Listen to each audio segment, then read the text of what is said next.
Do to you have before we go, actually, Tommy, do you well have a social media that I can share on, like I can link to, or I know we're well not going live, but I would like to, maybe we figure this out afterwards. yeah I'm sorry. well I'm in full on like I don't fundraising to go dude, you're fight for fine. kids. Well, But we've been recording for like 10 seconds, full disclosure. oh, So cool. yeah, no, so I'll get you the social media shit later. But as we were just saying, I figured we just keep the conversation going naturally. Yeah, no, I think talking about perfectionism. Yeah, I think it's Mhm. probably good that I didn't go to medical school. And that was kind of my fear all throughout college was it took like all day, every day, but you could be a Hmm. perfectionist. My fear with like medical school was like, I don't think it can be done. I was like, Yeah. I think I'll implode. And so it's probably good because that probably would have been the death of me. I would have tried to memorize everything and it just couldn't be. But because that's not what we're talking about this episode, please introduce yourself, man. Tell everyone a little about yourself. Yeah. So my name is Ryan. I am the president and CEO of the Gavel Project. I'm a lawyer from Arizona, and I basically quit my job early October to start this organization. This is actually our logo here. Nice. It's pretty. It's snake and Gadsden snake and the gavel because the idea is we are trying to protect you from government overreach and especially your kids. When it comes to COVID-19 in particular, the tyranny that's happening around that, that I'm so passionate about this issue. You know, I have a daughter. She's 3 years old, and another one that was born just a few weeks ago. And I quit my job like early October with like a 7-month pregnant wife, and I did so and took a huge risk. And we spent, we have we're in the hole at least, tens of thousands of dollars from our savings account, and we're blessed to have been able to make good money. My wife is an extremely hardworking person, as am I. Um, I worked my way through school. I think you mentioned the other day, and I think your listeners are probably aware of the story. And I don't. Do you talk about your past openly, completely? I know you mentioned. Oh yeah, no, 10,000%. Yeah, no, medical Okay. school, brother suicide, my own fucking battles with suicidal thoughts. It's everything. No, it's all. There's nothing. I mean, short of like my Okay. social security number and like the location of my family members, it's all and my location too. Um, no, it's all out there. Yeah, you can do whatever, man. Yeah, Say I'm whatever. I'm I'm there with you now for the first time. I'm actually, we have a lot in common. So I had a troubled history as well. I was a really good football player when I was young, and really liked that sport. I'm naturally aggressive, which perhaps is one of the reasons that I'm doing what I'm doing. I like to go after things and really fight. It's natural for me. So my body is broken today. I'm 29 years old. I have to do yoga like Yeah, 4 or 5 times a week. Shout out to Kira Michelle, by the way, the Australian yoga lady from Peloton. You have actually helped me lose like 30 pounds in the shout last few months shout out that through doing lady. this. Shout out. Yeah, so would love to chat with you at some point. Anyway, back to the story. My back hurts. I found out recently from my chiropractor I had a stress fracture at one point I didn't even know about. And I blew my knee out, 4 times before I was even a junior in high school. I had 2 surgeries early on. I really was just the type of person who was just, I would run into an airplane propeller for my teammates. Like that's the kind of person that I am. Like it's just natural for me. And so, uh, anyway, getting back to the point, I got hurt and I got hooked on, I had some issues with substances, different pain pills, Mm-hmm. uh, big pharma, of course, Yeah. again, they're Yeah. No. Yeah. Sure. another reason for me that actually another inspiration for me and why I'm here. I think everyone seems to have forgotten that right before all of this happened, there was the The opioid opioid epidemic. epidemic. It's like Yeah. they were the bad guys. I mean, what the heck are we It's thinking? dude, it's the most insane thing ever that a comedian Ryan Long, who I think is like one of the funniest guys out there. He makes Mhm. all these does all these little like sketch videos, but one of them is just a guy and he it's supposed to be like your classical like kind of Occupy Wall Street guy. And he's like, man, the top 0.1% own 99% of the wealth.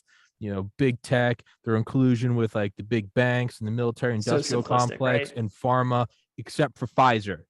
Pfizer's my boys. They're good, got that booster, but the rest of them suck. And it's the absurdity of like am I living through watching like my classically liberal It's friends team defend big affiliation, farm? right? It's like at its worst, That that's shit. exactly what it is.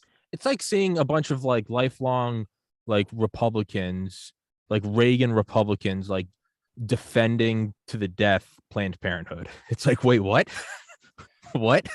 Oh yeah, that's an issue that I tend to stay away from, man. No, no, That's no. What I that mean is just whole like the abortion thing. analogy. No, no, no, no, no. What I no, no, no. Me too. That's I'll talk about everything except that I'm not a girl, so I don't know. No, but I mean just the analogy of like watching kind of far left people defend big pharma now is absurd as watching like a country club Republican defend Planned. It's if that happened, right? It's like Oh watching yeah, right. hippies. It'd be like if you saw hippies like marching in 2003 defending the incoming invasion of Iraq. It's like what universe am I in? Mhm. It's absolutely absurd. Sorry for interrupting you. No, dude, you're good. You like this is fun. I actually think that this is a good time for me to say something kind of Oh, sure, interesting yeah, that a lot of people aren't even yeah, tuned into in my view. I want to talk about what's happening in the big scope of things. One of the sure. things that I'm really gifted with is kind of understanding processes and the interrelationship between things. I have ADD. It shows. I think you're going to see it throughout this podcast. There's a reason that I'm hiring lawyers. I'm basically just putting a team I'm together to go and find the best circumstances everywhere I can to go file lawsuits and go fight government tyranny. And so we're trying to end COVID-19 mandates nationally, whether it's masks, whether it's vaccines, whether it's anything. And you know, we can get back to that point here in a minute. But I'm sorry, you've lost my train of thought here. We were Were you talking talking about about something. the opioid So many epidemic? things. You said you had a problem Oh, with the Yeah, relationship between things. Sorry. yeah. So actually, all we're observing here, and when it comes down to it, if we're looking at the biggest picture, it is essentially the way in which industrial complexes move in relation to political parties. So if we take a step back, and I know, you know, as someone who's very considers myself very proud to be an American and very humble and grateful for everyone who served and you know, appreciative of all those who've given their lives. But I think at this time, we would all agree, and the evidence is out, that the reason for going into Iraq, right? The purpose for all of that Operation Iraqi Freedom basically was a you know, General Powell went before Congress and lied repeatedly with a bunch of people about, you know, the government having, you know, these giant WMDs. weapons of mass destruction. And what happened was the out result, hundreds of thousands of people dead, right? Mm-hmm. And no one Nine got $9 punished. trillion, Okay. 7,000 U.S. servicemen and women, 1.5 million Right. civilians. So now that was the ours. That was Dick Cheney and all of his, you know, gang of stupid, ridiculous people who Darth literally made Cheney. money off of blood and Oh should all be yeah. held accountable. But we're not. And you know, it's the people really. We need to remember. Just even stepping back again, it's not even the corporations like Halliburton and Blackwater and all these different organizations that are the problem. It's Wall Street. These corporations are nothing more than collections of individuals into an entity, and that entity acting in the interest of the individuals to go make money, right? Yeah. And so it's not even the corporate, like big pharma right now, basically getting back to the point of the story. You know, there was no accountability as a result of Operation Iraqi Freedom. But here, the only difference is, you know, you have scare tactics being promulgated by high level officials within the government. They're doing it to the Senate, openly lying is what it appears to be, and they have been for a long time. The only difference between the time before and this one is that the bodies, the hundreds of thousands of bodies, apparently are on our shores this time. It's a little closer to home. And if you're not awake to this yet, like the evidence out there, I mean, if you listen to, there's a podcast I was on yesterday called Love Plus Life Equals Happiness. It's on my Twitter.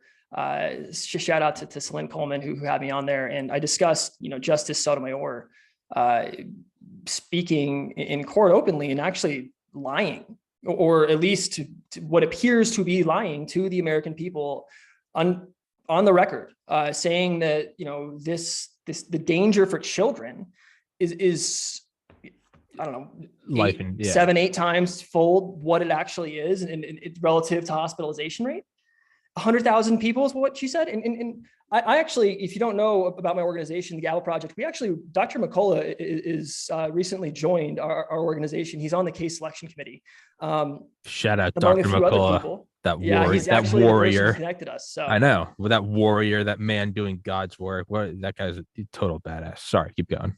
Anyway, it's just a dangerous result. And I think that the way that we go about solving this problem really as a society and as a country, if we're going to heal and move forward, is figuring out how we're going to hold people accountable this time, and figuring out what steps we can take is going to be something that is garnered from looking back in history. And I don't have the time to go and sit down and look at Operation Iraqi Freedom and see how it is that the individuals who were there got charged. And I need help. My organization needs a lot of help. I'm actually, one of the things we're going to talk about today is the Substack article that I just posted here recently. And my desire to have some prominent individuals join the board. And if you don't mind, man, I would give you the honor if you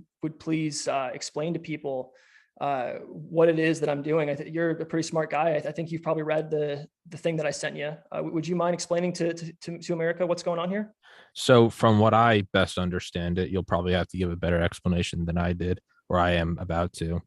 I mean, kind of everything we're talking about, right? I mean, a corporation is, and it's not to let them off the hook, but I mean, it's kind of the same, that good Nazi philosophy. I was just following orders, right? I mean, you have the corporations where they're just pursuing its fiduciary responsibility, which is a much deeper thing. And, it's not just we see the evil manifest when it's, the military industrial complex in 2003, or whether it's the big banks in 2008, or whether it's big pharma in 2020. But we don't really, we don't really care when it's, good year, because you don't notice it, whatever. Because Yeah, right. there's a tire cartel. You're like, whatever, fuck, I don't give a fuck, whatever. But so what it seems like, from what I gathered from your article, which, by the way, I'll put your article, I'll put the links to your website, Twitter, all that good stuff in the description for everybody listening. Is it's these public institutions, right? I graduated the University of Georgia, and although I don't care at all about sports, shout out Bulldogs, dogs on top, winning last time. Dude, I didn't even know Devils. I didn't even know that. You want to know how detached I am? I didn't know that they were in the national championship until I was seeing Twitter posts about it coming down to the fourth quarter. I'm right there with you. I'm so disconnected. I was like, oh, and then I was like, they're playing Bama, and I was like, is this live? And I was like, oh, that's how detached I am. Anyways, but I graduated. I just remembered the semifinals. I thought that was the other day. I don't know anything. So I hear you, bro. Crazy. So I graduated the University of Georgia, right? I mean, established in 1785, fantastic school. I love it. But I mean, they have all these like poultry sciences divisions. They get a bunch of money from like Tyson and Cargill and ConAgra, and there are interests. It's just what it is, right? And it's not objectively good or bad. It's just what it is. I mean, we can look at private institutions like a Harvard or something, but all these things, all these medical schools, the private medical schools that work with hospitals, research hospitals, for their physicians to go out and do the residencies. Look, there's money. But that's just what it is. And I'm not even shitting on it. It's just what it is, right? Joe Rogan's a badass, but you write that $100 million check, yeah, I'll ditch too, right? It's what it is. Okay. So that being said, where do they get a lot of the money? Right? You have all these different divisions. And again, just like we were talking about, big banks, big pharma, big, military industrial complex, that's when we see the evil manifest. But when it's Goodyear tire or Gatorade, you don't really care. It's whatever. So we probably don't notice it, but I would imagine there's probably lobbying with these public schools or these public colleges about dance class and art class. We don't really, right? Like I just said about the poultry sciences division. You probably they have. In fact, I've met people from ASU at events that are literally going to like fundraising events, and I'm not going to say who, and I'm not going to name any names or anything. I'm not going down that road, but it's like they're high level faculty within the institution, And, when you ask them, oh, are you a lobbyist? Because basically what they're telling you is, oh, we're here to meet with people. We want to make connections. We want to do all of these things because it helps the university. I'm like, oh, you sound like a corporate lobbyist. Is that what you do for the university? And no, I'm in the whatever department. Right. And it's like, wait a minute. Why are you not registered, one, as a lobbyist, if that's what you're doing? Because even though you are an agent of a state agency, which means you're basically akin to someone working at the motor vehicle division of the state, that's the way a lot of these public institutions are in particular. And this is what I'm talking about. This is the most egregious part of what you're saying earlier. You can get back to it, but it's like that's normal, right? It's just the way it is. Yeah. And so again, this happens everywhere and we don't really notice until all of a sudden it comes into some place that's evil, right? You just don't, you don't care. You don't care if it's a little extra sunny into the winter because you're like, hell yeah, it's warm weather. It's not until it's flooding or there's snowing that you notice it. So something like UGA, where there's the poultry sciences division that I don't care about. I don't care about at all. I just knew because I was there. A lot of people probably don't know about that. So when you start to realize it's with these different divisions, I would imagine there's probably architecture lobby, there's the School of Engineering. But again, you don't care because hey, they're lobbying to use Microsoft. All right, whatever. I don't care. Go dogs, right? It's not until it's something bigger, like, say, medical influence, research grants. Who's doing this? Who's, hey, that new $500 million biology building, who's that from? Oh, this is the Bob Smith. Well, who's Bob Smith? Oh, he was the former CEO of X corporation. Yeah. Oh, and it's a game to be played. You have to get this funding. That being said, what we're seeing right now are you determine, like, Pfizer, this program brought to you by Pfizer with all these different news channels. Well, hey, it doesn't take too many brain cells to realize that they might have an interest in not writing anything bad about Pfizer. WAPO doesn't say anything bad about Bezos. JP Morgan, the literal JP Morgan, not the corporation, bought up. Why would they damage their own interests, their own stakeholders' interests, right? It's just what it is. So let's just lay that out there for what it is. So from what I understood from your article is what we are seeing is the sort of exposure of that system within these colleges, right? Yes. And it's how come there isn't a Harvard protocol for COVID? Every medical school, you can go to the Mayo Clinic, or you can go to Sloan Kettering, or you can go to Mass General, or you can go to Dartmouth, or, the best neurosurgery thing is here. And then, 50% of all organ transplants in the Western Hemisphere take place at the University of Miami Miller School of Medicine's, the Jackson Memorial Hospital. You have different things. Okay, sure. Why don't we have something for COVID-19? Well, where are these grants coming from? It muddies the waters. And if you have an incentive to keep this thing going, because like you said, even if you're a nonprofit, well, you still have to have profit to run the thing. You just can't do it haphazardly forever. Well, you have an oversized influence on whether or not you do this. The point there, Tommy, you just made was so important, because we need to recognize here, the American people need to understand something. There is, and this is something that I learned. I was blessed enough in college to have, actually we can tie this into the original story about my issues when I was a young man. I got in trouble. I went and basically lived in the woods for 2 months. I went, and then after that, went to therapeutic boarding school for 10 months. And frankly, I was blessed enough as a kid. My name is Ryan Heath. People will figure this out anyway. So if you go back in my lineage, you'll see that I'm one of the descendants of the person who invented the candy bar, the Heath candy bar. Cool. And so my grandfather actually sold the company back in, I think, the late 80s or early 90s, before I was born, and moved my family from a small town in Southern Illinois called Robinson to Phoenix. Essentially, my dad followed him, met my mom and all that.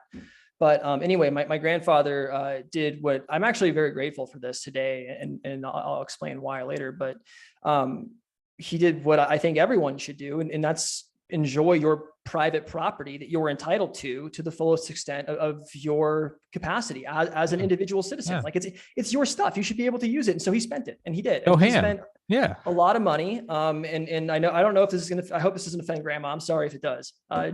Sorry, grandma. Sorry, grandma, and the family, everyone. Shout out to the Heath family and to the Gladwin, everyone on both sides of the family. Anyway, I hope you don't hate me for all this. I know I'm a little out there right now, but I had college paid for as a kid, and I was, my sister went to a great school and was blessed enough to do that. My brother did as well, but I spent all of my college money on basically me intention. And I did the same thing. Like I'm not going to lie. I think it's important to talk about this.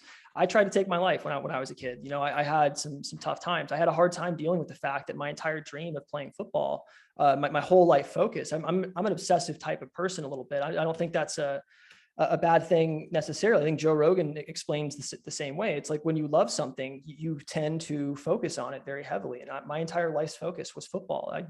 My body wasn't made for it. I So know. I got hurt. And To interrupt, I know what you mean. A lot of people go, I had clinical obsessive compulsive disorder. I did 7 months of therapy at a medical school with a professional.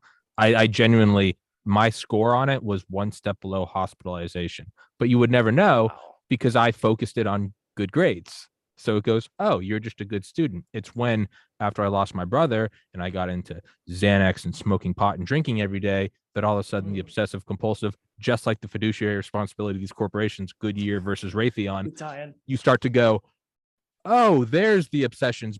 And then now that I'm focusing on the podcast, you just go, oh, that guy just makes a lot of these podcasts. But it's the obsessive compulsive. So sorry, back to you. No, it's fine. And I'm the same way. When I love something, I tend to focus on it entirely. And, you know, my wife and my children are the same way. It's like, I'm torn apart right now, dude. Like I missed, I get emotional sometimes when I talk about this, because I'm just so mad about everything. When it comes, I'm really am enraged. I mentioned that in my Substack article that I released today, that we can talk about later, but it's anger, genuine anger that you know, we are in a society. I grew up, I think you're probably the same way. I remember growing up and looking around at my friends growing up and not remembering that there were not so many pansies out there, like among my friends, girls and boys. Like these are capable people that are just afraid of standing up. And frankly, we can talk about you know, the ESG scores and the reasons that you have a hard time with standing up within your corporate workplace and the investment ties behind that and motivations at the end. But it's like, I want to let people know, up until this point right now, I have faced zero harassment. I've been saying that I'm going to fight woke people openly on LinkedIn since October. And like, you should be inspired. Like, feel free to come out and say this, like, see what happens. It's not that bad. Nothing happens. You get a couple DMs on Instagram saying you're spreading misinformation, and you say, hey, like, I hope you're doing well too. It's like, go swallow a screw, man. I don't care. Yeah, Malone, McCullough, and Rogan are all still alive. So those are the canaries. So we're good. I'll be a canary. I mean, that's why I'm here. And I'm hoping that Dr. McCullough will promote this later. He knows I'm coming on. I talked to him about it, and he's an awesome guy. But anyway, yeah, I got in trouble and I ended up getting, when I had my second knee surgery, and it really broke my heart because I had been working so hard to get into shape and did not expect that. You know, I put so much work in towards that one focus, and it was just right before the season, my junior year. I spent like a bunch of time in a straight leg brace, most of, I think like 6 months in total when I was in high school, and a locked leg brace in my left knee, like on crutches. And anyway, I did really liked the feeling of what the drugs provided to me. And, you know, whether it be the pain pills that I was snorting, I don't have a septum or whatever on this side anymore because I was an idiot and did a bunch of stuff. I never even snorted, but I still have a messed up septum just because I had like obsessive nose picking when I was little. So I know what you mean. I don't even have a cool story. I can't even go, I was doing drugs. I'm like, I was just a little kid, like, but yeah, well, it takes people like you and I who are bold enough to follow our obsessions to the 10th degree and understand, recognize things, what's actually happening in society to stand out and fight back. And that's what we're here to do. And so, you know, I hit rock bottom, and I went and did this awesome experience and had basically had my ups and downs while I was there. Shout out to the people at the Oakley School, by the way, if you went there. Anyway, it was hard, but I realized when I got back, I had some time off, and actually I took LSD with a buddy one time, basically in January when I was, I think, 19. And before that, I was kind of having a rough time in school. I was in community college. I didn't really know what to do with my life. I failed my first English course, I believe, because I got into an argument, I believe, with the teacher there, if I recall correctly, over the prompt and being able to go inside or outside of the prompt. But back to the main point, I basically did that with my buddy and just realized that it was mind boggling. And Mhm. my whole perspective on reality changed. I was working at like Kohl's. And I was also doing valet work for another company in town called American Valet. Shout out to the guys there. Anyway, so when I did this, the very next day, I stayed up all night tripping with my buddy and had all these profound realizations. Really, I quit my job at Kohl's because that sucked. I was waking up at 4:30 in the morning to unload a truck. That was not good. And I realized like that night I can do whatever I want to with my life if I just try hard enough. And frankly, so that's what I did. I put my mind to it. I met my wife actually just a few months within a few weeks or months of that time. I was actually with another girl at the time. I feel really bad. She was a super sweet girl, and I dumped her in not the best way. And I was sort of a dick when I was a kid. That was the way I was. I was a hard-headed prick, and I was confident. And I'm not afraid to face the big take accountability because I understand what it takes here. And that's just being totally honest and open. And so that's fine. Like you, I've been through a lot of therapy, Mhm. and it teaches you to be resilient. And so I worked through school. I paid for it myself. I took an extra year with my wife. I met her when I was 19, got married at 21.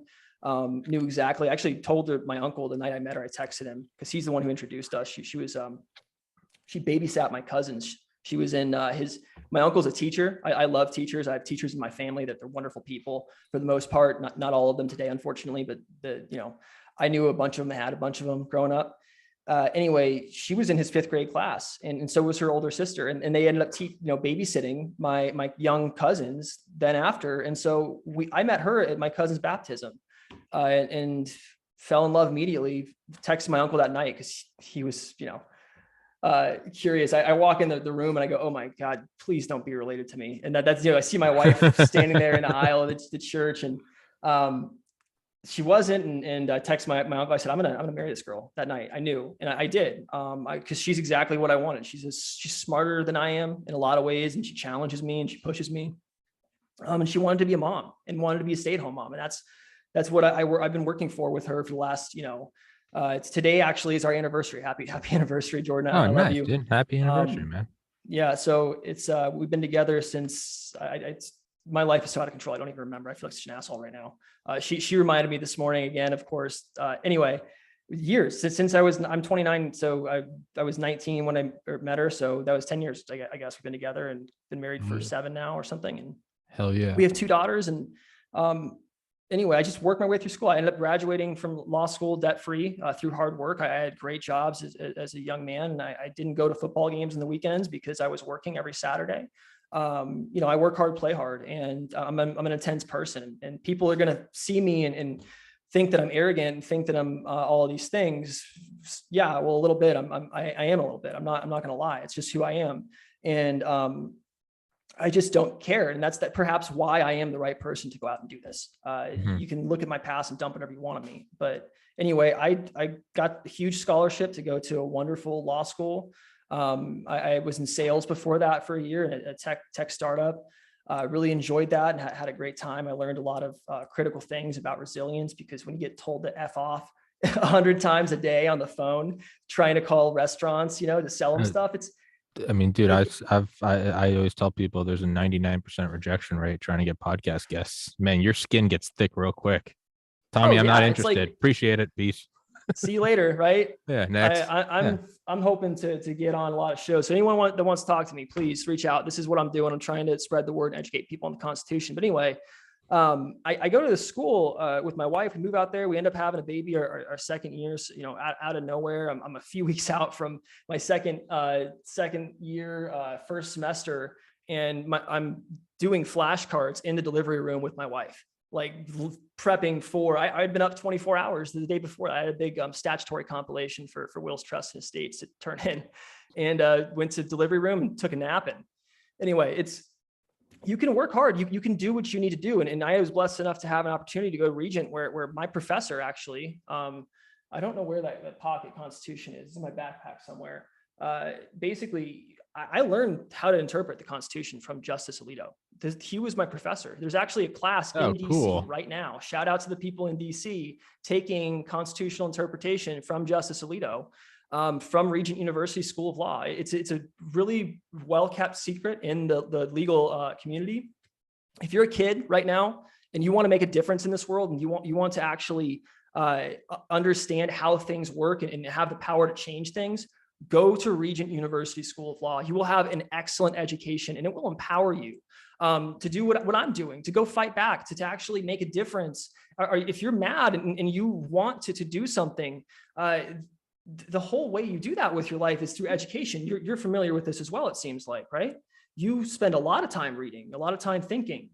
And that's what I'm all about. I want to promote that. And I want to make sure people know that, it's not okay to make the opportunity to have an education, which really is the fundamental opportunity in our society today for anyone who might have a hope of climbing out of a terrible situation. Like if you grow up, I said this the other day, if you're in South Central LA, my heart goes out to you. If you're somewhere like that in a neighborhood where you weren't born into the best of circumstances, and I my sister-in-law was a teacher, and she's taught through, I think, one of the initiatives where she had her tuition paid back.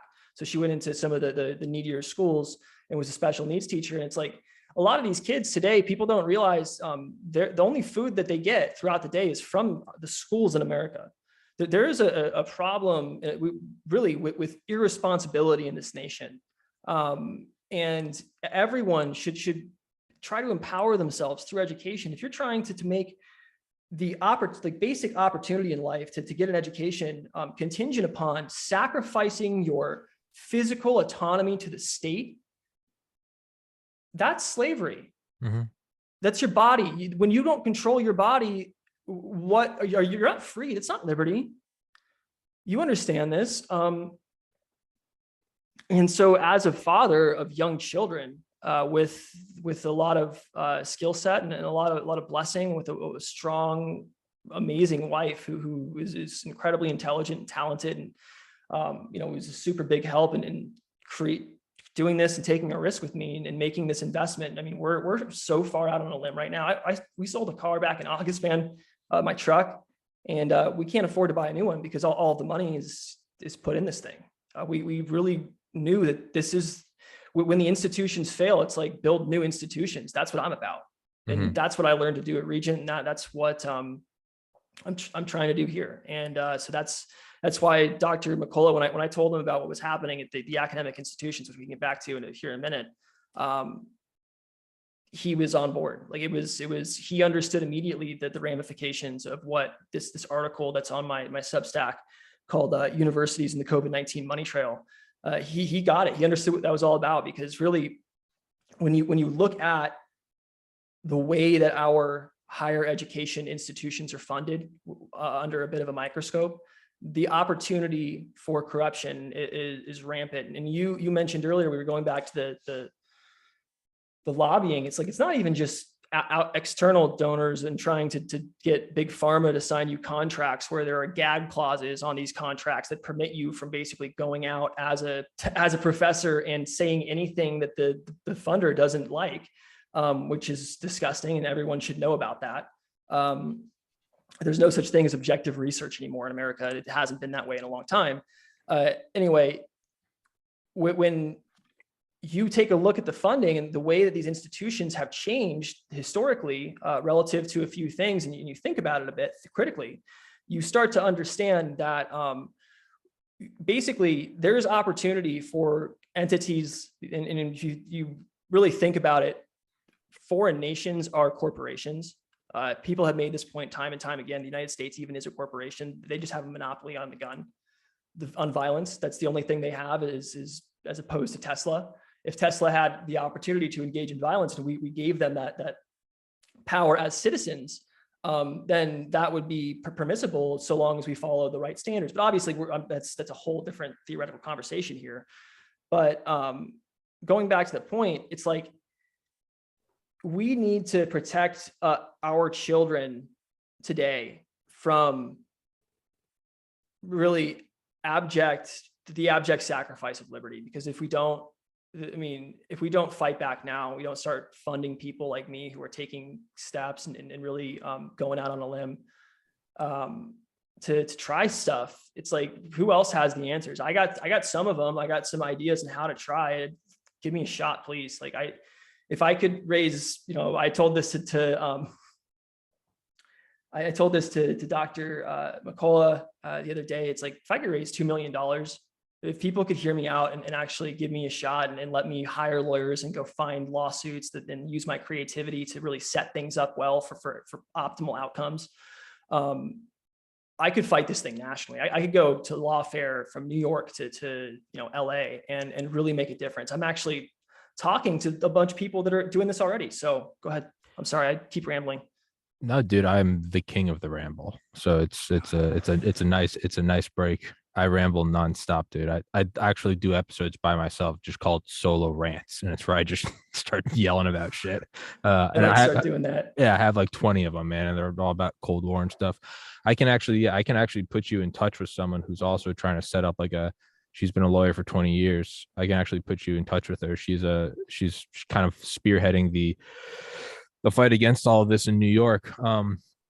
But yeah, it's when the institutions fail, right? To go way back to the psychedelics, I always looked at them skeptically, and I tried them for the first time the day after I graduated college, and I had the same realization you did. I was out meditating in a field, like by a lake, and I had the realization that I can do anything. If I just got into medical school, wait, I can do anything. Or as my uncle, who's a doctor, said, if you're smart enough to get into medical school, you're smart enough to do what you love and make money doing it. Yeah. And so when you have that realization, and people might say, well, that's so far beyond the scope of what you guys are talking about, it's really not, because what those experiences also show you. I've used psychedelics 5 times in my life. The last time I used them was the realization. The last time I took a man was 2016. I took about 12 hits of acid and a whole bunch and about an eighth of mushrooms, and I realized that I was like, oh, I'm teetering towards suicide, not because of the psychedelics, but my life is where it was going, right? I was going out of control, right? Yeah, and that's when I realized I needed to move home to my parents' house in 2016 at the age of 26. It sucked, dude. And I love my parents, but I mean, you don't want to do that. And so there was 5 years of that. But the point is when you have these realizations, it lays out the foundation for knowing that. I just did an episode yesterday with Joseph Selby about his book, The Physics of God, which is about the marriage between science and spiritualism. But when you have these realizations, they're not untopical. They're not ethereal or out there. You realize that there are fates far worse than death, that this is all finite, that we're here for a little bit.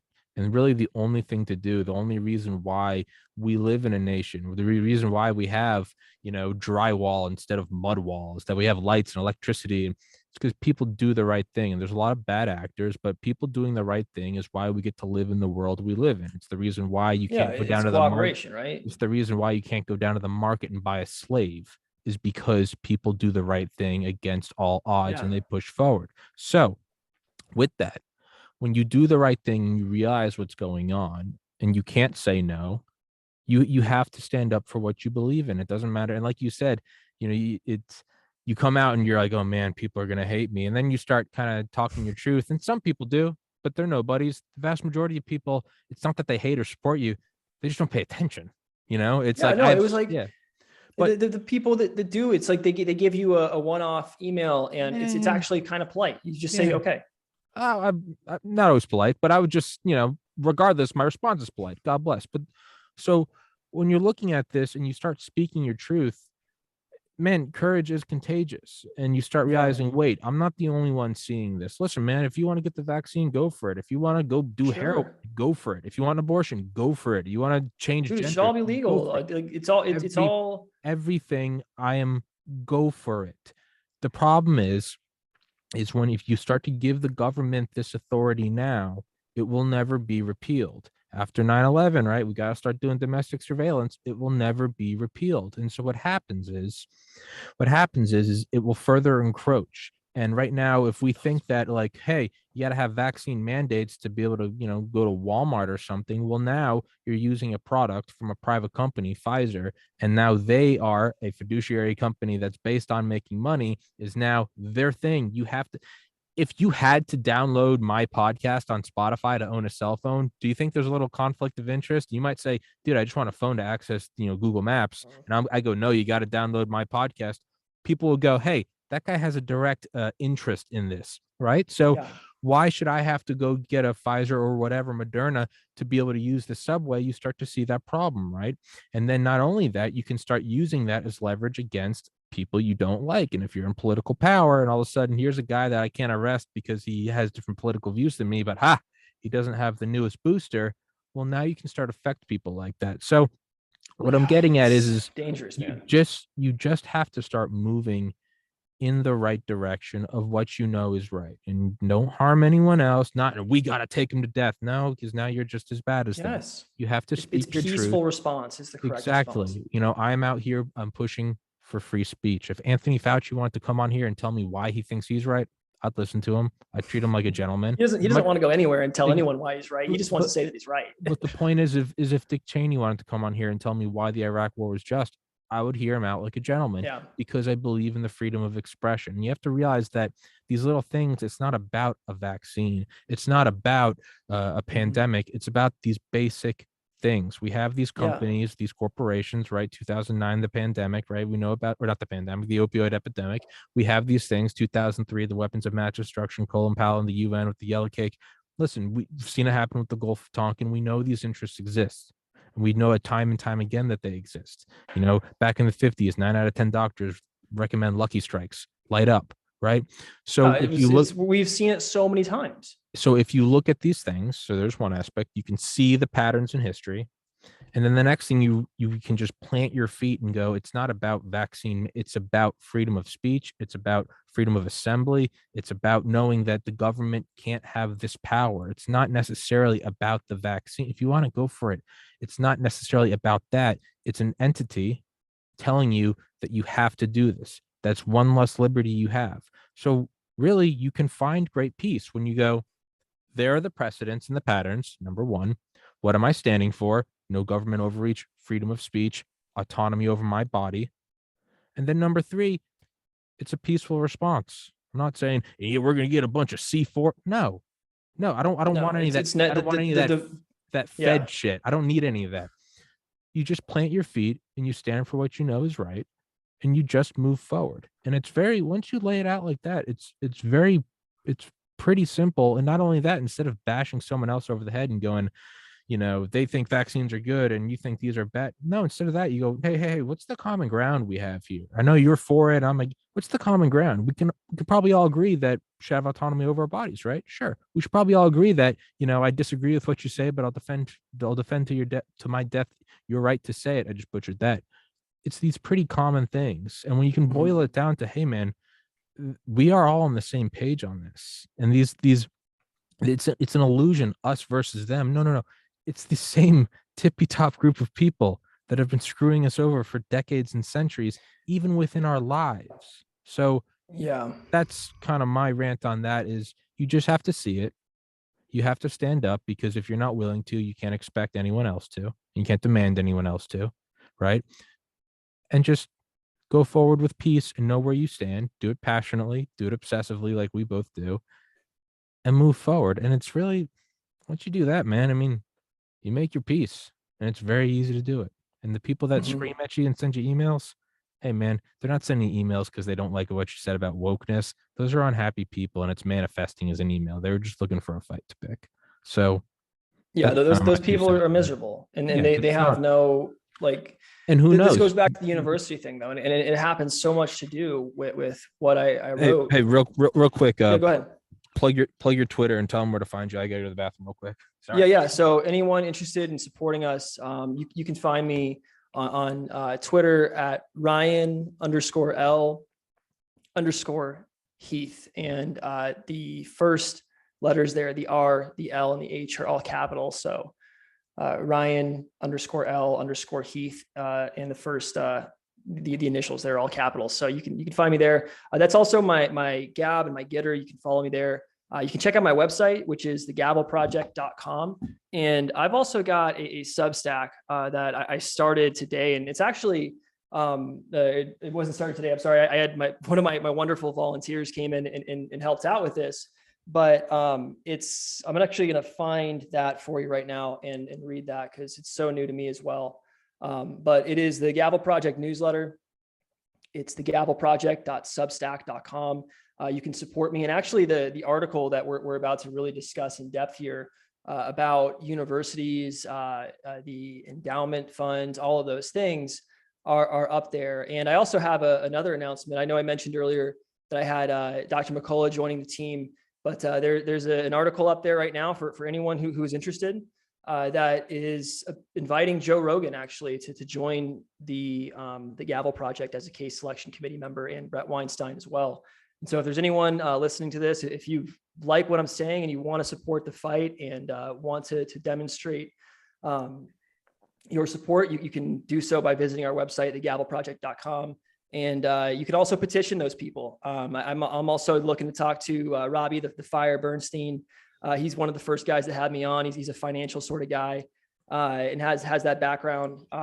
Clint Russell from Liberty Lockdown is also joining the case selection committee and a few physicians. So we're going for it. Dave Smith as well. If you're out there listening, I want to talk to you. So I know you're coming to Phoenix, man. Hey, dude, hit me up. Let's grab some beers and get to know each other a little bit. I got some ideas on how to make a big difference here in society. And there's actually the news release. Tommy, do you mind doing me the honor and explain to people what I sent you that PDF before? I didn't have time to look at that. I read the article you sent. Yeah. So if you everyone should check out my Substack for this. I'm starting a new room on Clubhouse. Actually, it's called the Gavel Project. The first episode is tonight. Tommy, I'd love if you could join us if you're not too busy. It's going to be 8 o'clock Eastern, so that's 6 o'clock my time. And we're just going to talk about the Constitution a bit. I'm going to have people up with me, different attorneys, different people from around. Invite whoever wants to come up and actually have a conversation, have some questions answered.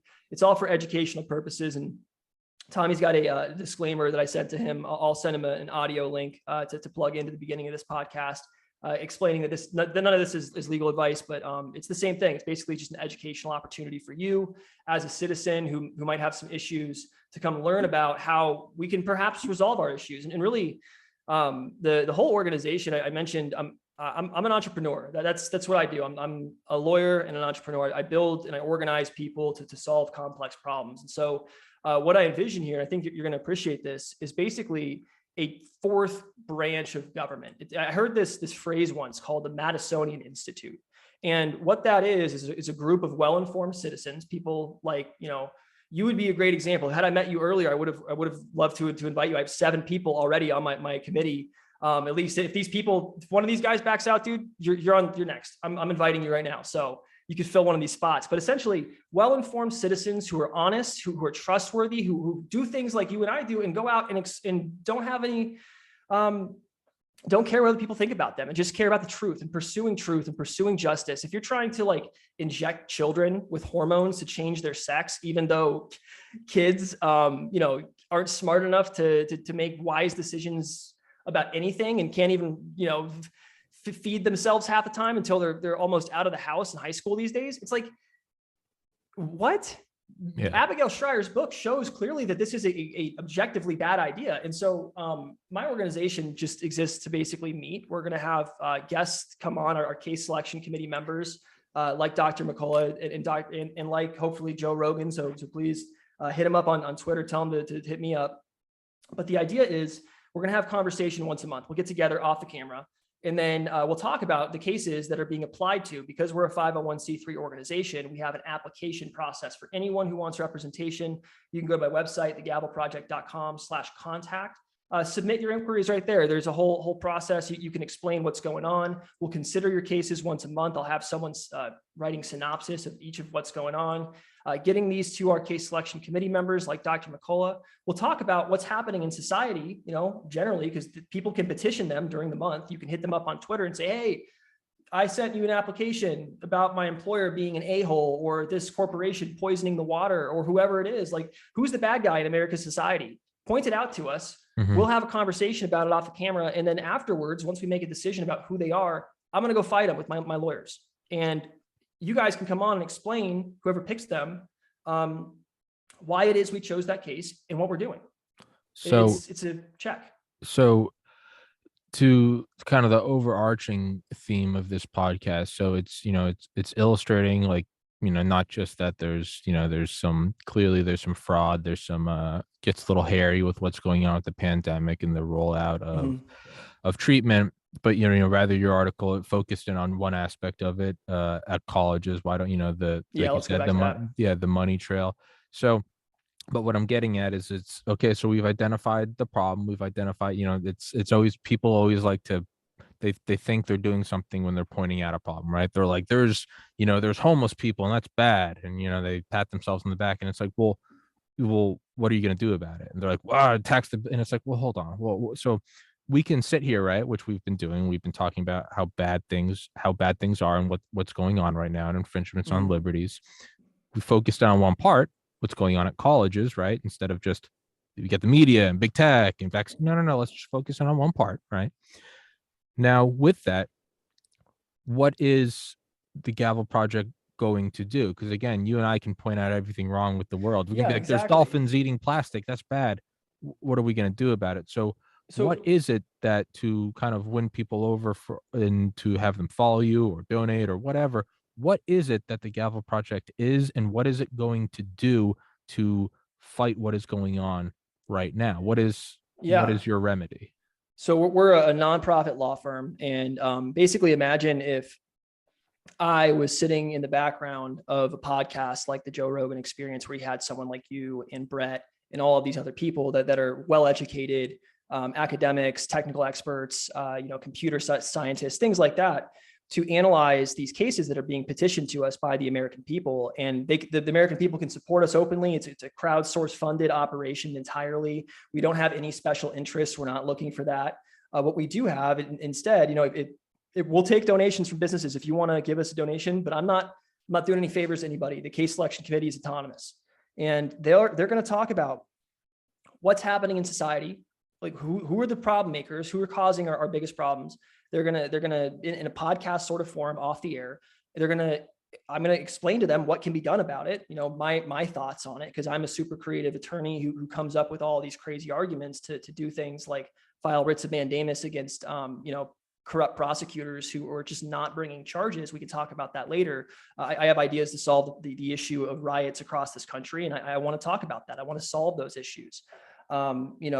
Basically, I have this unique capacity. I think you're in the same boat, Tommy, a bit, to really think outside the box and think critically about how to solve problems. And going to law school empowered me as a very hardworking individual with a lot of grit and with a lot of work ethic is my strongest value, to really tackle complex problems in a very gifted way. And so I'm just going to be sitting in the background listening, and then coming up with potential solutions and being like, okay, now that we've identified America's biggest asshole, it's this person this month, I'm going to go come up with a plan to go figure out how to solve the problem and give justice to the people. Because right now we have this two-tier justice system in American society, where certain groups of individuals don't get charged with crimes, and it happens to be the highest orders. Go ahead.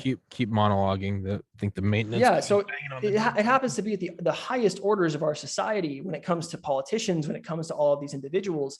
And I'm just the type of person who has the capacity to think outside the box and come up with solutions to actually hold these individuals accountable. And that's what my organization is aimed to do. So tonight, on the Clubhouse app, actually, shout out to the guys at Clubhouse. I want to talk to you about building out this platform and doing some different things in my channel to make it a bit more interesting. So go to my website, thegavelproject.com, go to the contact page.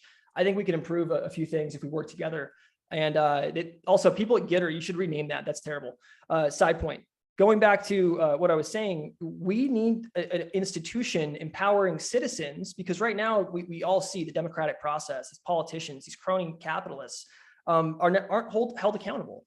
So my sole focus is to find ways to hold America's biggest a-holes accountable on behalf of the people, so that we really do have a rule of law. We really do have a system of justice that is enforced equally across the board, and things are just going to be more fair. That's the idea. I want to promote equality of opportunity, opportunity to compete, because that is the most beautiful thing about the American dream. And yes, some people are born into these horrific circumstances. My heart goes out to all the kids, born into places like inner city Chicago, where the murder rate is so high and the violence rate is so high. But we should be doing things in a manner as to be narrowly focused to achieve these problems. And that's why the vaccine mandate is so ridiculous, and these mask mandates. By the way, we can talk about the reasoning, what I'm doing in my arguments for why these are actually unconstitutional and illegal, maybe on another podcast. But in essence, you just need to be empowered to understand what it is that you're doing with your respect to your rights. How does the Constitution work? What happens if someone steps on my liberty and happens to be getting away with it because they have the right politicians, they're in the right pockets, because corporations today, in the most ridiculous case ever, Citizens United, are given First Amendment protections under the Constitution. It's like, no, they're not citizens. That they don't speak. Justice Roberts, I'm talking to you. I just think that the concept is ridiculous, and these PACs, these money in politics, is the worst thing that ever happened to American society, and we need to solve that problem. And that's my aim. I'm a problem solver, and so if you give me the resources and let me hire people, I've got potential solutions to these problems. If you can go to my website and donate, we're not even a tax exempt status organization at this time. We're hoping to have that solved really soon. But the time is now to fight. Like, these kids are being, if you're in California and you're a child, which is, I'm actually going back out there to go fight for these kids. I'm leading children. It's the saddest thing ever.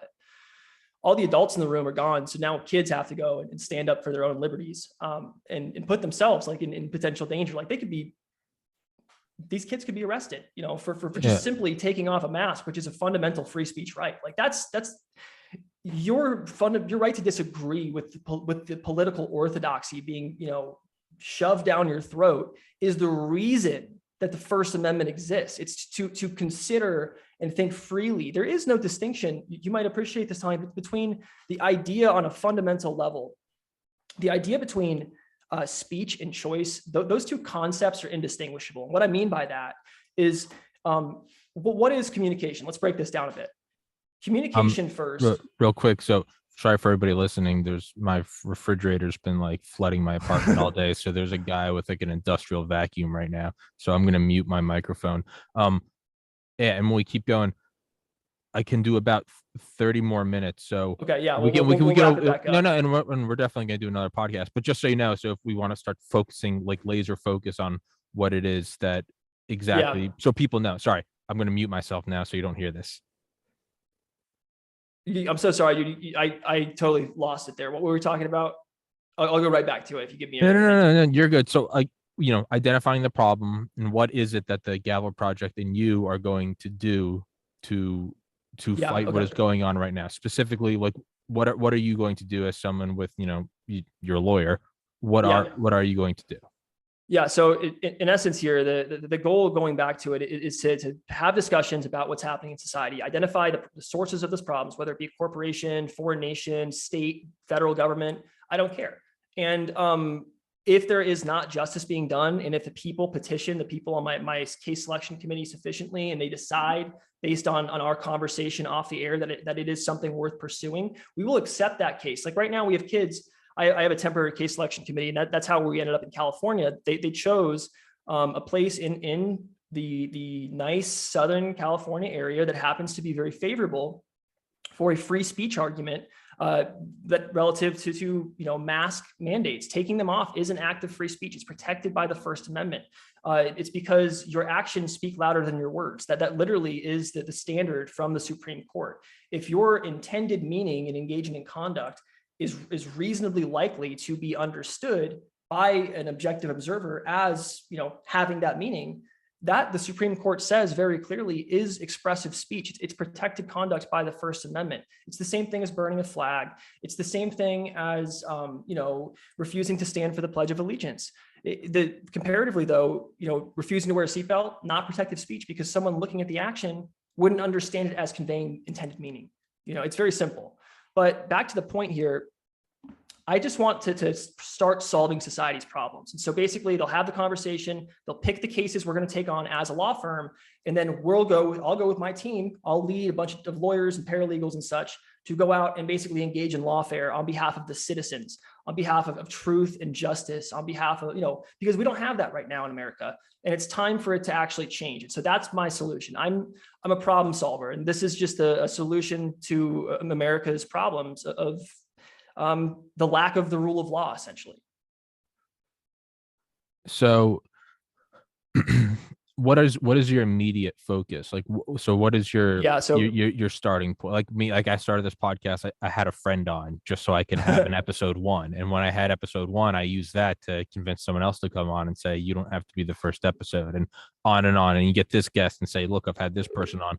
So what is like the first baby step? What is it going to be with colleges and the flow of money, or is it going to be with children and vaccine and mask mandates in California? Okay, so first, the first focus is ending COVID-19 government mandates nationally. The derivative, what you read is the result of my looking for opportunities to pursue litigation. Shout out to anyone at the University of Virginia, by the way.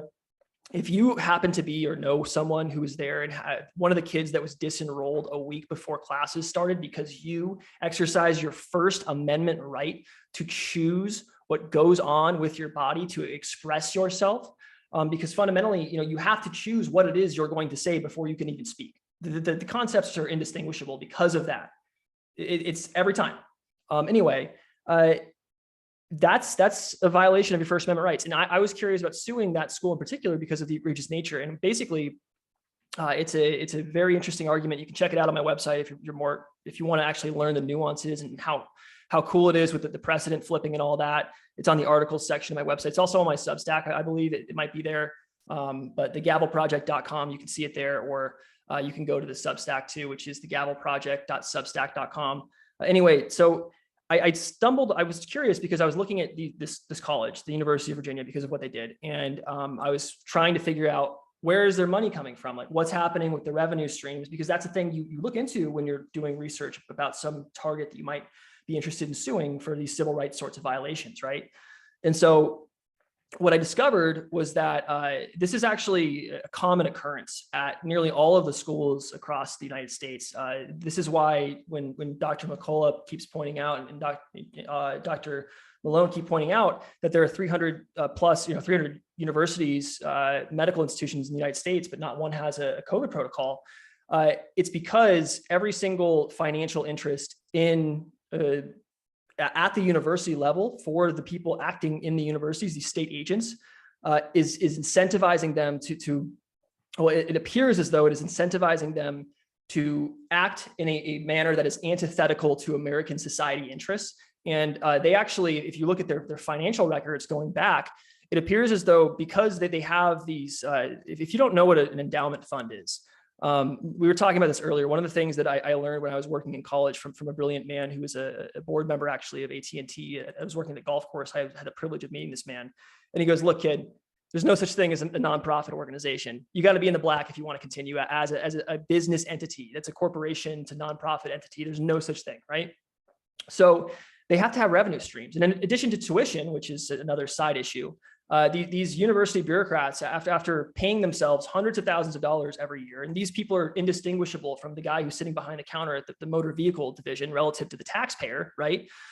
Which is crazy. The university president, Mr. Ryan, I think it's Jim Ryan, I don't recall exactly, at the University of Virginia, by the way, he has an $800,000 salary a year.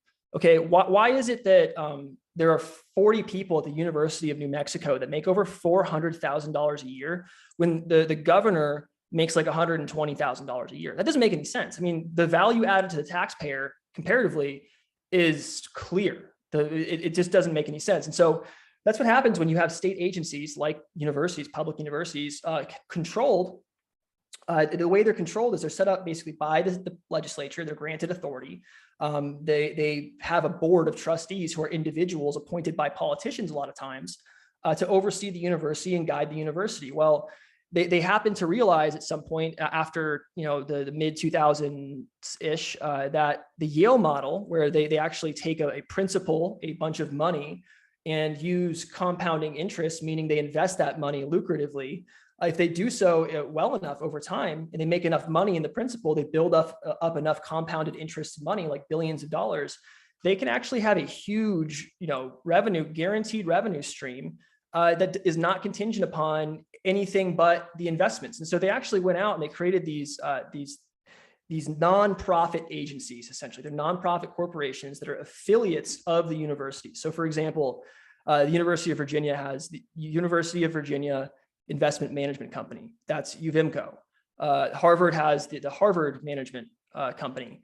And these are basically organizations charged with overseeing the endowment fund and investing these endowment funds. Well, looking at this, I thought it was peculiar that you had basically a bunch of people from BlackRock and Deutsche Bank and all of these really like crazy Wall Street entities. I mean, we all know that BlackRock in particular has 10% of the world's wealth at $9.9 trillion invested in the market, and a huge portion of their interest, their financial stake on the line, is invested in China.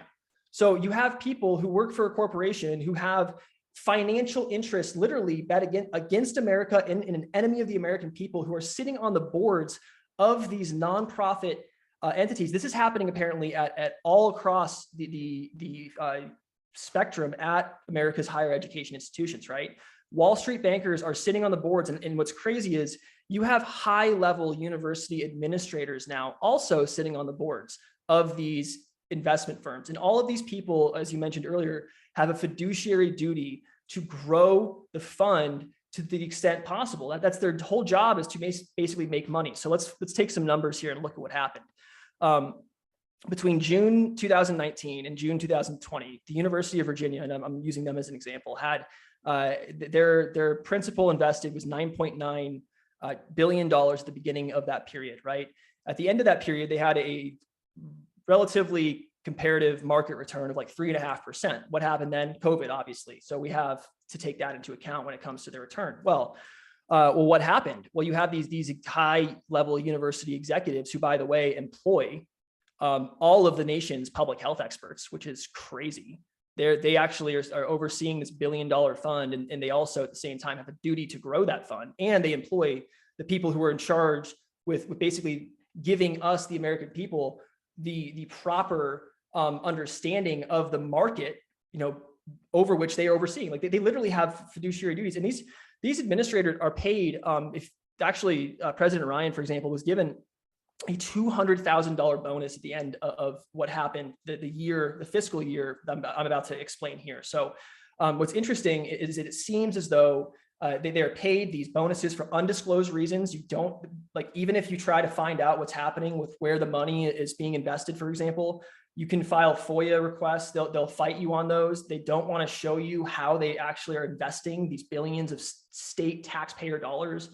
I mean, when you have Bain Capital sitting on your board and you get to control billions of state taxpayer dollars, there is an opportunity, at least, is what I'm saying. And I'm not saying anything happened, but we need to investigate this and see whether or not these organizations, these Wall Street firms who have huge investments in these pharmaceutical industries or companies, likely, and who realize that they changed their investment portfolio. Actually, you can see it going back to the numbers, June 2020 to June 2021. What's really interesting, I'm so sorry for ranting here, but they had a 50% return on investment. They went from 3.5% return on their $9.9 billion fund to a $14.5 billion fund by the end of that year. You can see that they actually, despite not disclosing the full principle of the way their investment is disclosed, they do explain, and you can see on their public disclosures on their website, that they shifted their investment portfolio to a couple of different areas like research and development, things like pharmaceutical, biomedical research. It appears they shifted there. And what's more interesting is that if you take into account the remaining way that the university is funded, like this is just one revenue stream. And it's crazy. It's like these guys these are state agents, again, the people who are working for the nonprofits. The guys at UVMCO are making millions every year. They're paid millions. They're state employees. Why? It's like, why do they have all this money to invest? Why are people sitting there on BlackRock overseeing the funds? Well, I mean, even if you look at the board of trustees, you can see that BlackRock's on the board of trustees for the university. They have people from Dominion Energy on the board of the trustees. Like they were all appointed by Democrats, by McCullough, actually, is what it looks like. And in Northam, these people, that's the way that it's set up there. And they appear to have basically changed, at least in my mind, changed the way their investments were principled to make huge returns. I mean, the $1 billion return thing, it's ubiquitous across universities. All of the Ivy League schools, to my knowledge, had multi-billion-dollar returns on their investment portfolios.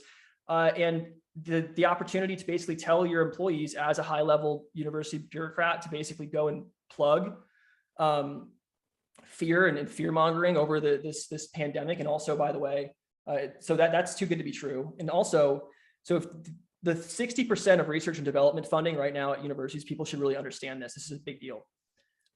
Comes from private entities by contract. You were referencing this earlier, right, Tommy? So that's actually a private agreement whereby you as a university professor go and enter into an agreement with a private individual entity, and they give you a grant to go research something in particular. They often have gag orders in place. So 60% of current R&D biomedical research in the United States right now at our higher education institutions comes from private contracts, okay? That's another revenue. There's actually our other nonprofits set up at universities for this purpose, to create and engage in contracts on behalf of the professors, the students, with these types of entities. And the other 30%, if you want, or 40%, if you want to know where the remaining funding comes, I don't actually disclose this in the article, so this is news breaking here. If you look at it, it's all from the 3-letter word agencies that we all seem to hate. It's the CDC, it's the NIH, it's the FDA. Those are the ones who are funding all of our. First off, it's like, why are we subsidizing biomedical research for big pharma with our universities and allowing them to take off that 40% of the cost for their research and development? That doesn't make any sense. Especially when they control the research and get to gag people. It's just, all this is maddening. And then I'm scared for my family now. Like I figured it out, but someone needs to talk about it. So it's, could you support? Yeah, no, I mean, it does seem to be like, I mean, yeah, it's the oldest thing in the book though, right? It's just follow the money. And if you're going from a 3% return to a 50% return, I mean, it gets hairy now, because again, we all kind of expect corruption and whatever. Again, like Goodyear, I'm sure toilet paper companies, there's probably some shady whatever. Oh, it's bottled. Yeah, it's bottled water. There's that's as old as time. Okay, whatever. It's particularly frightening when I was permanently banned from YouTube when I interviewed Dr. Good for McCullough. you, dude. Can I get banned too? I haven't been on. I'm not on anything yet, but yeah, you help can. me out. I'll start a channel and have you on. It'll be fun. No, you just have on McCullough. You'll get banned, and you'll get banned in an hour. We'll do it all together. But so what we're seeing right now, though, is, and I think more people are starting to realize it. And for future reference, today is Tuesday, January 11th, 2022. That we're seeing a mass coordinated effort, right? And not just the suppression of ivermectin or hydroxychloroquine, right? Generic medications that can be used and are used by Japan, are used by the largest state in India, which I believe has a population of 246 million compared to our national population of 350. So that's one aspect, right? The suppression of VAERS reporting, right? Posted online, you'll get banned. The silencing of people who have been injured by it. And then we also have even state approved and state funded treatments like monoclonal antibodies, who they bought 500 million doses from Eli Lilly beforehand. Yeah, they are now chokeholding that. So what we're seeing is the government's doing it from top down. The actual government responses, vaccine monoclonal, they shut off monoclonal. You have big tech, just a couple corporations. It's a cartel, and they're shutting down anyone who talks about this. And then you have, you know, big pharma, and then you have things like BlackRock, or what's the other one? The other huge one, Vanguard. Yeah. Yeah, they're the other You one have that appears to be doing some sketchy stuff. Sure, and you have them funding. You have them funding and using these colleges to, you know, subsidize their research and thus control, you know, hey, I'm giving you this money. You're not going to do if, you know, if I say, The hey, scheme is brilliant. Whoever came up with it, so it's smart.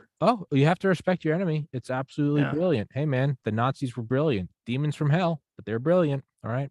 So when you see all this going on, yeah, you can't help but stand up. And I think that more people than we think are willing to fight this. I think there's a lot of good people who are willing to fight, who didn't want anything to do with this. This podcast was never meant to be a COVID podcast. You know, I'm friends with lawyers who never in a million years cared about this stuff, but they're starting to see that you can't ignore it anymore.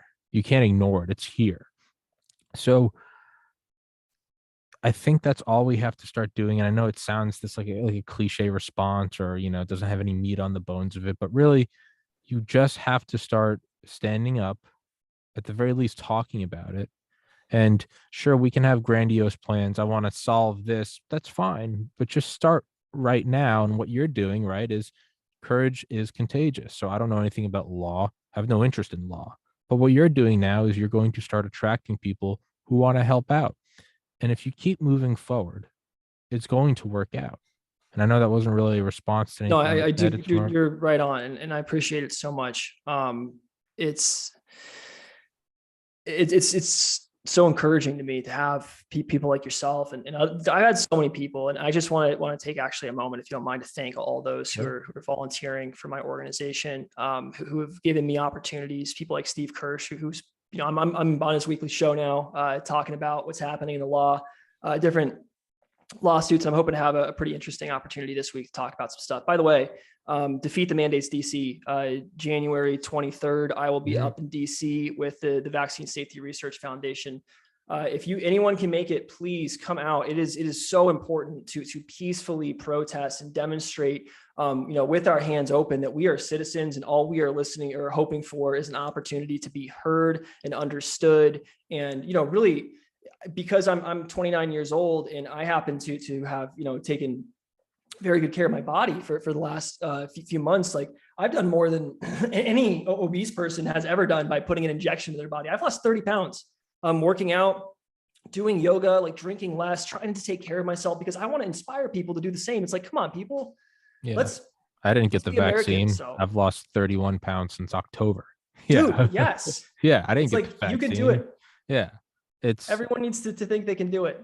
Yeah. And just, if you don't mind me just finishing up here, you know, what we're doing here is we're trying to defend the liberties for the next generation, because in my mind, I truly believe that, you know, if you have someone who, if you think about this president, I mean, why aren't we just requiring people who are overweight to work out? Why aren't we doing all these other things? Why aren't we taking, you know, steps to resolve these issues? And I think that if you just listen and open your eyes and think about things critically, and are willing to speak to other people out loud, as you said, and do what I'm doing. And it's not even having to fight. Like, if you are afraid, just please consider supporting me instead. If you're one of those people who had too much to lose to quit your jobs, like, I took the chance, so you don't have to. Please, like, go to my website, thegavelproject.com, and you can see all my information there, my Substack too. So thanks so much. I'll leave it there, Tommy. I appreciate your time, and what a blessing to be. Yeah, no, dude, exactly. It's it's that quote that if you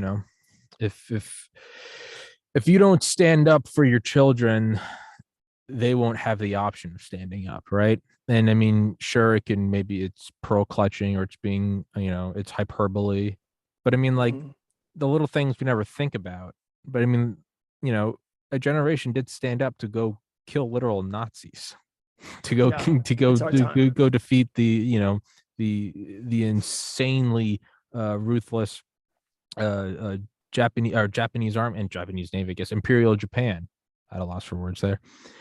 You have to do it. And not only that, and this is kind of how I always this is how I always kind of wrap it up when having on guests like yourself, talking to people who are doing things about this, whether it's lawsuits or speaking tours or books or whatever, is really two things. One, be thankful that there's a righteous fight to be had, right? I mean, I'm sure D-Day was beyond terrifying. At least you knew you were going to kill Nazis. I'm sure going on to Okinawa was terrifying. At least you're going to take out the guys that did Pearl Harbor. Imagine being drafted into Korea or Vietnam, where you're going, what are we doing? I'm sorry, you're cutting out 1 second. I'm going to turn off my Bluetooth and just go speaker here. No, you're fine. Imagine being drafted in, can you hear me? All right. One more time with a question. I'm sorry. I can hear you now. Can you hear me? Yeah, go ahead. Imagine being drafted into Korea or Vietnam and you're going, wait, what are we doing? There's not even a clear-cut enemy. So to me, one, it's a gift. There's a clear-cut righteous fight. It's not, wait, I'm in Iraq. Why? No. It's an infringement on your bodily autonomy and your freedom of speech. So, hey, number one, be thankful that you have the opportunity to have a righteous fight. And of course, I mean peacefully protest, to assemble, to speak out, not to go attack anyone. And number two, I look at this as now in comparison to everything we just talked about in the example I just used, Korea, Vietnam, D-Day, whatever. Be thankful that you're not storming a pillbox of Nazis laying down suppressive fire on you. Yeah. Be thankful that your fight is doing a podcast, is going to peacefully assemble in DC, to donate $5 to a 501(c)(3). So one, be thankful there's a righteous fight. And two, be thankful that in relation, it's not really a fight at all. It just requires you to do the bare minimum. So yeah, it's just speaking out. It's so vital and it's so easy. I'm not saying, oh, we got to go paratroop into, Vichy, France and fight Nazis. No, man, just hit subscribe, click on it and go PayPal. $5. Become a founding member of my Substack. Exactly. And then support me that way. So I can fight for you. The fight is so easy. Yeah. Harder men have had to sacrifice so much more with the chance of a much smaller chance of winning. Our fight, guys, is posted on Facebook. You got an extra 20? Hey, man, throw it to his organization. Go follow McCullough on Twitter and hit a retweet. Start a Getter account and support Malone. It's and I'm not making light because 5.4 million people have died and it's an infringement on children. But I mean, at the same time, man, like our fight is so comically easy that there is no reason for us to lose. If we lose this and it does go into a quote unquote great reset world, then we get what we deserve, because that means we did nothing.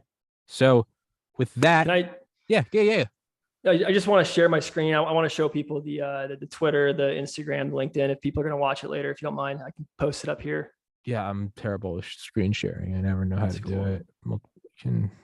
I'm just, everything is like you say, there's a lot of good in the world. There are a lot of people who are fighting back. And even if you can't, support those who are, because we'll do it for you. I'll happily do it. Yeah. Why not me? That's my attitude. Like you too, probably. Yeah. Why not me? Yeah, no, send me, right? That's the Bible quote. Send me, O Lord. Yeah, I'll do it. I'll run into it. Here's the share screen. Can they see it? Beautiful. Yep. All right. Yeah, and I will put all those links in for lazy people like myself that are just listening. You can go into the description of the video or the podcast, whatever, BitChute, Rumble, Odyssey, Spotify, got them all. The links will be in the description. Go click on them. And yeah, man. It's very tonight Clubhouse. If this comes out today on the 11th, tonight Clubhouse, 8:00 Eastern, we're going to have our first public meeting. It's the Gavel project as part of our case selection process. So feel free to join us. I'm hoping, I'm going to see if Dr. McCullough can jump on. No promises there, but it'd be fun if he joined us. I'm going to have some other people that I'm inviting as well. So we'll see what happens. Joe Rogan, pester him, Brett Weinstein, pester Dave Smith and everybody over there, part of the problem. I want to hook up with them and actually get this thing going next month. So Beautiful. Thank you so much. Y'all take care.